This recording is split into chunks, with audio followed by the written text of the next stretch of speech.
ಹರಃ ಓಂ ಶ್ರೀ ಗುರುಭ್ಯೋ ನಮಃ. ಓಂ ಗುರುದೇವೋ ಮಹಾದೇವೋ ಗುರುದೇವ ಸದಾ ಶಿವಃ. ಗುರು ಸಾಕ್ಷಾತ್ ಪರಬ್ರಹ್ಮ ತಸ್ಮೈ ಶ್ರೀ ಗುರುವೇ ನಮಃ. ಓಂ ಶ್ರೀ ಗುರು ಸಿದ್ಧಲಿಂಗಾಯ ನಮಃ. ಓಯಸ್ಕೆ ಗುರುವೇ ನಮಃ. ಶ್ರೀ ಗಣೇಶ ಶಾರದಾ ಗುರುಭ್ಯೋ ನಮಃ.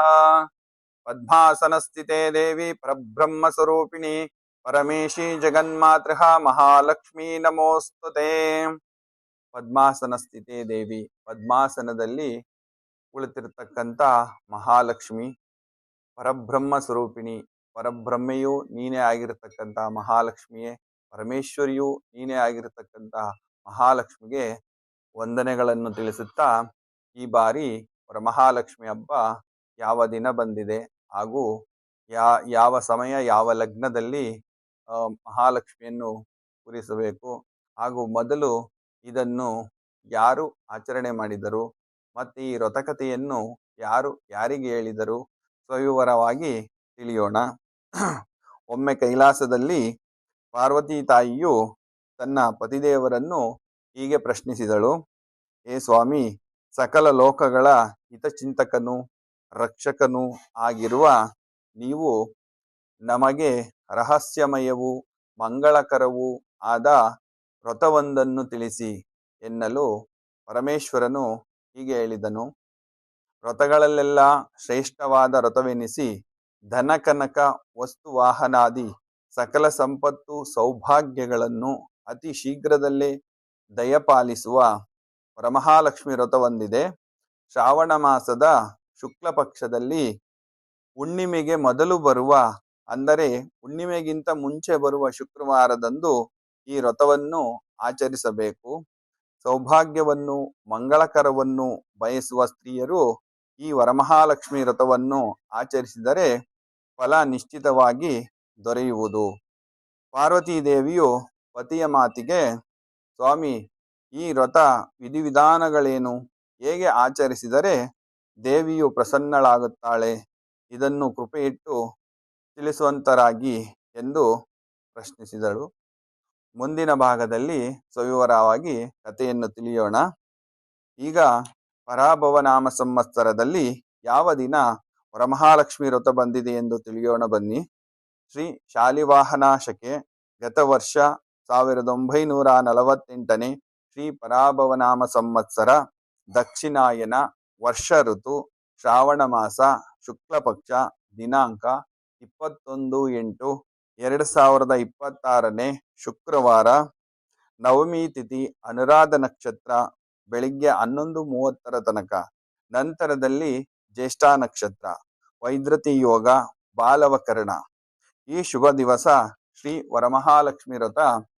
ವರಮಹಾಲಕ್ಷ್ಮಿಯನ್ನು ಯಾವ ರೀತಿ ಕೂರಿಸಬೇಕು, ಯಾವ ಸಮಯದಲ್ಲಿ ಯಾವ ಲಗ್ನದಲ್ಲಿ ಕೂರಿಸಿದರೆ ಒಳ್ಳೆಯದು ತಿಳಿಯೋಣ. ಬ್ರಾಹ್ಮಿ ಮುಹೂರ್ತ ಬೆಳಗ್ಗೆ 4:30ರಿಂದ 5:50 ಒಳಗೆ ಕರ್ಕಾಟಕ ಲಗ್ನ.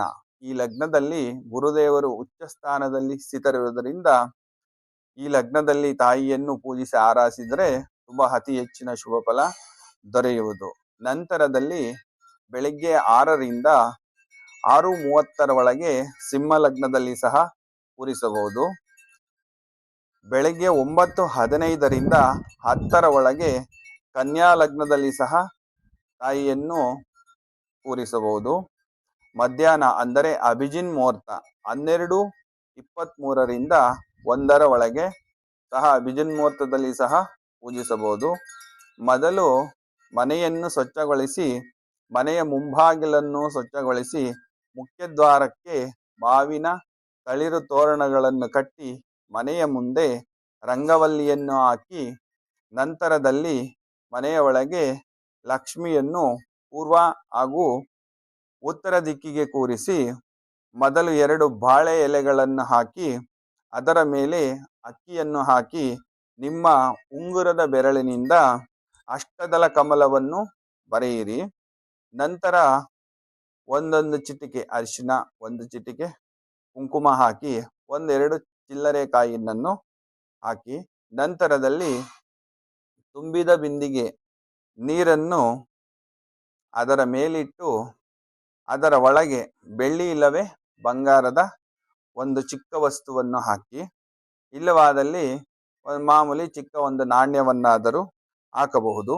ನಂತರದಲ್ಲಿ ಸ್ವಲ್ಪ ಹಾಲು, ಸ್ವಲ್ಪ ತುಪ್ಪ, ಒಂದು ಚಿಟಿಕೆ ಅರಿಶಿನ, ಒಂದು ಚಿಟಿಕೆ ಕುಂಕುಮ, 6 ಏಲಕ್ಕಿ, 6 ಲವಂಗ, ಸ್ವಲ್ಪ ಲಾವಂಚ ಹಾಕಿ ಇಷ್ಟೇ ಸಾಕು. ಕೆಲವರು ಗೋಮತಿ ಚಕ್ರ ಮತ್ತೆ ದ್ರಾಕ್ಷಿ, ಗೋಡಂಬಿ, ಇನ್ನು ಕೆಲವು ವಸ್ತುಗಳನ್ನು ಹಾಕ್ತಾರೆ.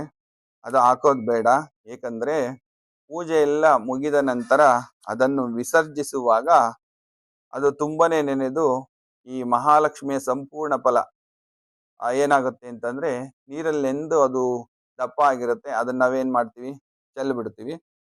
ಅದನ್ನ ನಾವು ಸ್ವೀಕಾರ ಮಾಡಬೇಕು. ತಾಯಿಗೆ ಏನಾದ್ರೂ ಒಂದು ಪ್ರಸಾದ ಅಂತ ಇಟ್ಟಾಗ ನಮಗೆ ಸ್ವೀಕಾರ ಮಾಡಬೇಕು. ಉದಾಹರಣೆ, ಈ ಪೂಜೆ ಎಲ್ಲ ಆಗಿ ವಿಸರ್ಜನೆ ಮಾಡುವಂತ ಸಮಯದಲ್ಲಿ ಆ ಬಿಂದಿಗೆಯೊಳಗಿನ ನೀರು ತೀರ್ಥವಾಗಿ ಬದಲಾವಣೆ ಆಗಿರುತ್ತೆ. ಅದನ್ನ ಮನೆಗೆ, ತೋಟಕ್ಕೆ ಮತ್ತೆ ನಮ್ಮಗಳಿಗೆ ಪ್ರೋಕ್ಷಣೆ ಮಾಡ್ಕೊಂಡ್ರೆ ತುಂಬಾನೇ ಶುಭ ಫಲ ದೊರೀತದೆ.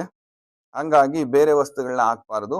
ಇಡ್ತಕ್ಕಂಥವ್ರು ಆ ವಸ್ತುಗಳನ್ನೆಲ್ಲ ಒಂದು ಬೋಲಲ್ಲಿ ಹಾಕ್ಬಿಟ್ಟು ತಾಯಿಯ ಮುಂದೆ, ಉದಾಹರಣೆ ಗೋಮತಿ ಚಕ್ರ ಇಡ್ಬೋದು, ದ್ರಾಕ್ಷಿ ಗೋಡಂಬಿಗಳು ಇಡ್ಬೋದು, ಮತ್ತೆ ಕಲ್ಸಕ್ರೆಗಳನ್ನ ಇಡ್ಬೋದು. ಕಲ್ಸಕ್ರೆ ಸ್ವಲ್ಪ ಒಳಗಡೆ ಹಾಕಿದ್ರೇನು ತಪ್ಪಾಗಲ್ಲ. ಇಷ್ಟನ್ನ ಪೂಜಿಸಿ ನಂತರದಲ್ಲಿ 5 ವಿಳೆದೆಲೆ ಹಾಗೂ 1 ಮಾವಿನ ಸೊಪ್ಪು ಕುಚ್ಚಿರೋದು ಇಟ್ಬಿಟ್ಟು ತೆಂಗಿನಕಾಯಿ ಇಡಿ, ಮಾಂಗಲ್ಯ ಹಾಕಿ, ಅರಿಶಿನ ಕುಂಕುಮ ಇಡಿ. ಮಾಂಗಲ್ಯ ಇರೋರು ಬಂಗಾರದಲ್ಲಿ ಹಾಕ್ಬೋದು, ಬಂಗಾರದಲ್ಲಾದ್ರೂ ಹಾಕ್ಬೋದು, ಇಲ್ಲದೆ ಇರೋರು ಅರ್ಶಿನ ಕೊಂಬಲ್ಲಾದ್ರೂ ಹಾಕ್ಬೇಕು. ಅರ್ಶಿನ ಕೊಂಬಲ್ ಹಾಕಿದ್ರೆ ತುಂಬಾನೇ ಶುಭ.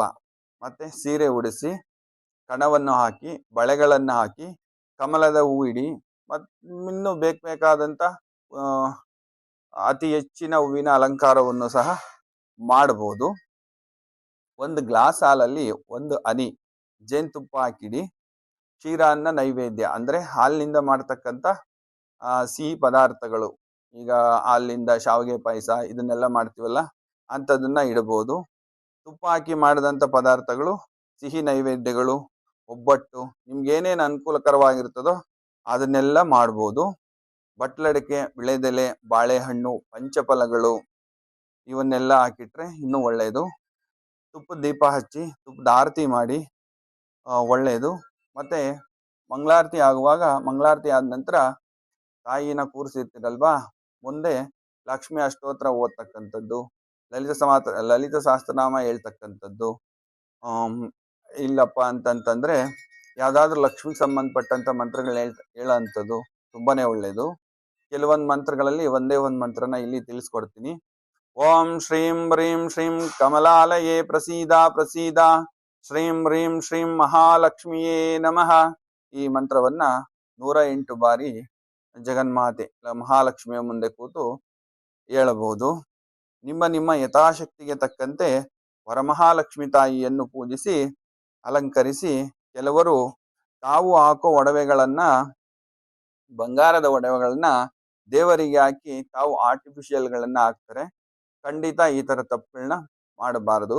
ಯಾಕಂದ್ರೆ ನಾವು ಯಾವ ತರ ಒಡವೆಗಳನ್ನ ನಾವು ಹಾಕೊಂಡು ತಾಯಿಗೆ ಪೂಜಿಸ್ತೀವೋ, ನೀವು ಹೆಂಗೆ ಪೂಜೆ ಮಾಡಿದಿರೋ ನಿಮ್ಗೆ ಸಂಪೂರ್ಣ ಅದೇ ರೀತಿ ಫಲ ಸಿಗ್ಲಿ ಅಂತ ತಾಯಿ ಆಶೀರ್ವಾದ ಮಾಡ್ತಾರೆ. ಅದರಿಂದ ತಾಯಿಗೆ ನಿಮ್ಮ ಮನೆಯಲ್ಲಿ ಎಕ್ಸ್ಟ್ರಾ ಬಂಗಾರದ ಒಡವೆಗಳಿದ್ರೆ ಹಾಕ್ಬೋದು, ಅಥವಾ ಅಲಂಕಾರಿಕ ವಸ್ತುಗಳನ್ನ ಯಾವ್ದಾದ್ರು ಇಟ್ಟು ಖಂಡಿತ ಪೂಜೆ ಮಾಡ್ಬೋದು. ನೀವಂತೂ ಮಾಮೂಲಿ ಒಡವೆಗಳನ್ನ ಹಾಕೊಂಡೆ ಪೂಜೆ ಮಾಡಿದ್ರೆ ತಾಯಿ ಆಶೀರ್ವಾದ ಸಂಪೂರ್ಣ ಸಿಗ್ತದೆ. ಆಗ ಲಕ್ಷ್ಮೀ ತಾಯಿ ಒಳ್ಳೆ ವರವನ್ನ ಕೊಡ್ತಾರೆ. ವ್ರತ ಆಚರಣೆ ಮಾಡೋರ್ಗೂ ಮಾಡದೆ ಇರೋರ್ಗೂ ಅವರ ಮಹಾಲಕ್ಷ್ಮಿ ತಾಯಿ ಮಂಗಳವನ್ನೇ ಉಂಟು ಮಾಡಲಿ. ಯಾರ ಮನೆಯಲ್ಲಿ ಹಬ್ಬ ಮಾಡಿರಲ್ವೋ ಅಂತರ್ನ ಹಬ್ಬ ಮಾಡೋದಕ್ಕೆ ಶಕ್ತಿ ಇಲ್ಲದೆ ಇರೋ ಅಂತರ್ನ ಕರೆದು ಕುಂಕುಮನ್ನ ಕೊಡಿ. ಕಡ್ಡಾಯವಾಗಿ ನಿಮ್ಮ ಮನೆಯಲ್ಲಿ ಅಕ್ಕ ತಂಗಿದಿರು, ನೆಂಟರು ನಿಷ್ಠರು, ಬಂಧು ಬಳಗನ್ನ ಕರೆದು ಕುಂಕುಮವನ್ನು ಕೊಟ್ರೆ ತುಂಬಾನೇ ಒಳ್ಳೆಯದು. ನಿಮ್ಮ ಕುಟುಂಬ ಅಕ್ಕ ತಂಗಿದನ್ನ ಮರಿಬಾರ್ದು. ಹಾಗೆ ಕೆಲವರು ಬಾಗಿನವನ್ನು ಕೊಡ್ತಾರೆ, ಕೆಲವರು ಅರ್ಶಿನ ಕುಂಕುಮನ ಕೊಡ್ತಾರೆ. ಕೆಲವರು ಇಲ್ಲಿ ಏನಾಗುತ್ತೆ ಅಂತಂದ್ರೆ ಸತ್ಪಾತ್ರರಿಗೆ ವಸ್ತ್ರ, ದವಸ, ಧಾನ್ಯ, ಕಾಣಿಕೆ ಯಥಾಶಕ್ತಿ ಅವ್ರಿಗೆ ಏನ್ ಕೊಡ್ಬೇಕು ಅನ್ಸುತ್ತೋ ಅದನ್ನ ಕೊಟ್ಟು ಬಾಯಿ ಸಿಹಿ ಮಾಡಿ ಕಳಿಸಿದ್ರೆ ತುಂಬನೇ ಒಳ್ಳೆಯದು. ತಾಯಿ ಎಲ್ಲರನ್ನೂ ಅರಸಲಿ, ಲೋಕವೆಲ್ಲ ಮಳೆ ಬೆಳೆಯಿಂದ ಸುಭಿಕ್ಷವಾಗಿರಲಿ. ತಾಯಿ, ತಂದೆ, ಗುರು, ರೈತ, ಸೈನಿಕ ಇವರೆಲ್ಲರಿಗೂ ಅತಿ ಹೆಚ್ಚಿನ ಬಲವನ್ನು ಕೊಟ್ಟು, ಶಕ್ತಿ, ಆರೋಗ್ಯ, ಸಕಲ ಸಂಪತ್ತನ್ನು ಕೊಟ್ಟು ಕಾಪಾಡಲಿ ಎಂದು ವರಮಹಾಲಕ್ಷ್ಮಿಯನ್ನು ಬೇಡಿಕೊಳ್ಳೋಣ. ಮುಂದುವರೆದು ಪಾರ್ವತೀದೇವಿ ಕೇಳಿದ ಪ್ರಶ್ನೆಗಳಿಗೆ ಪರಮೇಶ್ವರ ಪ್ರಸನ್ನಚಿತ್ತನಾಗಿ ಹೇಳಿದನು. ಇಲ್ಲಿ ಪಾರ್ವತಿ ಪತಿಯ ಮಾತಿಗೆ, ಸ್ವಾಮಿ, ಈ ವಿಧಿವಿಧಾನಗಳೇನು? ಹೇಗೆ ಆಚರಿಸಿದರೆ ದೇವಿಯು ಪ್ರಸನ್ನಳಾಗುತ್ತಾಳೆ? ಇದನ್ನು ಕೃಪೆ ಇಟ್ಟು ತಿಳಿಸುವಂತವರಾಗಿ ಎಂದು ಪ್ರಶ್ನಿಸಿದಳು. ಶಿವನು ಪ್ರಸನ್ನಚಿತ್ತನಾಗಿ ಹೇಳಿದನು, ದೇವಿ, ಪವಿತ್ರವಾದ ವರಮಹಾಲಕ್ಷ್ಮಿ ವ್ರತದ ಪ್ರಭಾವ ಮಹಿಮೆಗಳನ್ನು ದೃಷ್ಟಾಂತದ ಮೂಲಕ ಹೇಳುತ್ತೇನೆ ಕೇಳು. ಸಂಪದ್ಭರಿತವೂ ಸಮೃದ್ಧವೂ ಆದ ಕುಂಡಿನವೆಂಬ ಪಟ್ಟಣದಲ್ಲಿ ಚಾರುಮತಿ ಎಂಬ ಬ್ರಾಹ್ಮಣ ಸ್ತ್ರೀಯೊಬ್ಬಳು ಪತಿವ್ರತೆಯೂ ಸಕಲ ಶಾಸ್ತ್ರಜ್ಞಳು ಆಗಿದ್ದಳು. ಮಧುರ ಭಾಷಿಣಿಯೂ ಹಿರಿಯರಲ್ಲಿ ಗೌರವವುಳ್ಳವಳು ಆದ ಆಕೆ ನಿರ್ಮಲವಾದ ಮನಸ್ಸುಳ್ಳವಳಾಗಿದ್ದಳು. ಒಂದು ದಿನ ಆಕೆಗೆ ದಿವ್ಯ ಸ್ವಪ್ನವಾಯಿತು. ಮಹಾಲಕ್ಷ್ಮಿಯು ಕನಸಿನಲ್ಲಿ ಆಕೆಗೆ ದರ್ಶನವನ್ನು ನೀಡಿ, ಎಲೈ ಪತಿವ್ರತೆಯು, ನಿನ್ನನ್ನು ಹರಸಲು ನಾನು ಬಂದಿರುವೆ. ಭಕ್ತಿಪರಾಯಣೆಯು, ಅತ್ತೆ ಮಾವಂದಿರ ಶುಶ್ರೂಷೆಯಲ್ಲಿ ನಿರತಳು ಆದ ನಿನ್ನ ಸದಾಚಾರಕ್ಕೆ ಮೆಚ್ಚಿದ್ದೇನೆ. ಶ್ರಾವಣ ಮಾಸದಲ್ಲಿ ಹುಣ್ಣಿಮೆಗೆ ಮೊದಲು ಬರುವ ಶುಭಕರವಾದ ಶುಕ್ರವಾರದಂದು ನನ್ನನ್ನು ವಿಶೇಷವಾಗಿ ಪೂಜಿಸು. ನಿನ್ನ ಇಷ್ಟಾರ್ಥಗಳು ನಿಶ್ಚಯವಾಗಿಯೂ ನೆರವೇರುತ್ತವೆ ಎಂದು ಹೇಳಿದಳು. ಚಾರುಮತಿಯು, ಏ ಮಾತೆ, ಜಗನ್ಮಾತೆಯು ಪುಣ್ಯ ಸ್ವರೂಪಳು ಆದ ನೀನು ಭಕ್ತರಿಗೆ ಎಂದೂ ಒಳ್ಳೆಯದನ್ನೇ ಮಾಡುತ್ತಿರುವೆ. ವಿಷ್ಣುವಿನ ವಕ್ಷಸ್ಥಳದಲ್ಲಿ ಸದಾ ವಾಸಿಸುವ ನೀನು 3 ಲೋಕಗಳಲ್ಲಿಯೂ ಸ್ತುತಿಸಲ್ಪಟ್ಟವಳಾಗಿರುವೆ. ನಿನ್ನ ಕರುಣ ಕಟಾಕ್ಷಕ್ಕೆ ಪಾತ್ರರಾದವರೇ ಧನ್ಯರು, ಅವರೇ ಮಾನ್ಯರು, ಸ್ತೋತ್ರ ಮಾಡಲು ಯೋಗ್ಯರು. ಅವರಿಗೆ ಸಕಲ ಸೌಭಾಗ್ಯಗಳು, ಪುತ್ರ ಪೌತ್ರಾದಿ ಸೌಖ್ಯವು, ಪರಮಜ್ಞಾನವು ಲಭಿಸುತ್ತವೆ. ಏ ಜಗಜ್ಜನನಿ ಹರಿಪ್ರಿಯೆ, ನನ್ನ ಪೂರ್ವಜನ್ಮ ಸುಕೃತದಿಂದಲೇ ನಿನ್ನ ದರ್ಶನ ಭಾಗ್ಯವು ಇಂದು ನನಗಾಯಿತು ಎಂದು ಭಕ್ತಿಯಿಂದ ಸ್ತೋತ್ರ ಮಾಡಿದಳು. ವರಮಹಾಲಕ್ಷ್ಮೀ ದೇವಿಯು ಆಕೆಗೆ ಮಂಗಳಕರವಾದ ವರಗಳನ್ನು ಕೊಟ್ಟು ಅಂತರ್ತನಾದಳು. ಸ್ವಪ್ನದಿಂದ ಎಚ್ಚೆತ್ತ ಚಾರುಮತಿಯು ಆನಂದಪೂರಿತಳಾದಳು. ಮತ್ತೆ ನಿದ್ರಿಸದೆ ಸೂರ್ಯೋದಯಕ್ಕೆ ಮುಂಚೆಯೇ ಎದ್ದು ಸ್ನಾನವನ್ನು ಮುಗಿಸಿ ತನ್ನ ಸ್ವಪ್ನ ವೃತ್ತಾಂತವನ್ನು ಬಂಧುಗಳೊಡನೆ ಸಂತೋಷದಿಂದ ಹೇಳಿಕೊಂಡಳು. ಅವರೆಲ್ಲರೂ ಅದನ್ನು ಕೇಳಿ, ಚಾರುಮತಿಯೇ, ನಿನ್ನ ಸ್ವಪ್ನ ತುಂಬಾ ಶುಭ್ರವಾದದ್ದು. ಆ ಶುಭ ದಿನದಂದು ನಾವೆಲ್ಲರೂ ಭಕ್ತಿಯಿಂದ ವರಮಹಾಲಕ್ಷ್ಮಿ ವ್ರತವನ್ನು ಆಚರಿಸೋಣ ಎಂದರು. ಶ್ರಾವಣ ಶುದ್ಧ ಶುಕ್ರವಾರವು ಎಂದೂ ಬರುವುದೋ ಎಂಬ ಕಾತರದಿಂದ ನಿರೀಕ್ಷಿಸಿದರು. ಆ ಶುಭ ದಿನವು ಬಂದಿತು. ಆಗ ಸ್ತ್ರೀಯರೆಲ್ಲರೂ ಶುಭ್ರಸ್ನಾತರಾಗಿ ಅತ್ಯುತ್ಸಾಹದಿಂದ ನಿರ್ಮಲ ಮನಸ್ಸುಳ್ಳವರಾಗಿ ಸೌಭಾಗ್ಯದಾಯಕ ವರಮಹಾಲಕ್ಷ್ಮಿ ವ್ರತ ಪೂಜೆಗೆ ಸಿದ್ಧತೆಗಳನ್ನು ಮಾಡಿಕೊಳ್ಳಲಾರಂಭಿಸಿದರು.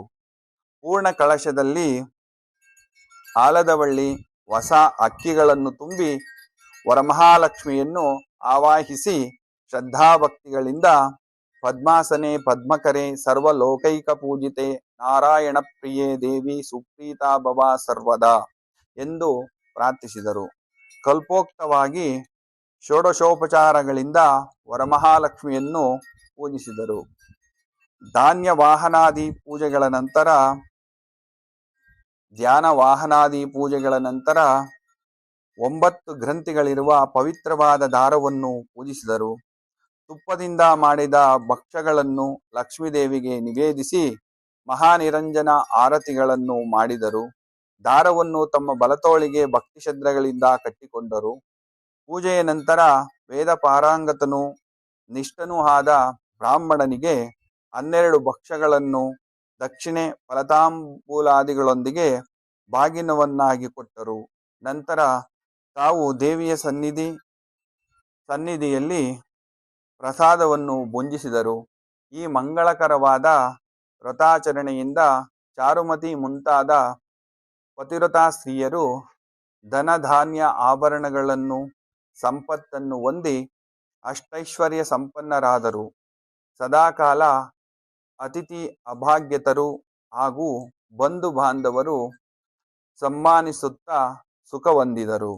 ಹೀಗೆ ವ್ರತಕಥೆಯನ್ನು ನಿರೂಪಿಸಿದ ಭಗವಾನ್ ಶಂಕರನು, ದೇವಿ, ಅಂದಿನಿಂದ ಈ ವ್ರತವು ವರಮಹಾಲಕ್ಷ್ಮಿ ವ್ರತವೆಂದು ಲೋಕದಲ್ಲಿ ಪ್ರಖ್ಯಾತವಾಯಿತು.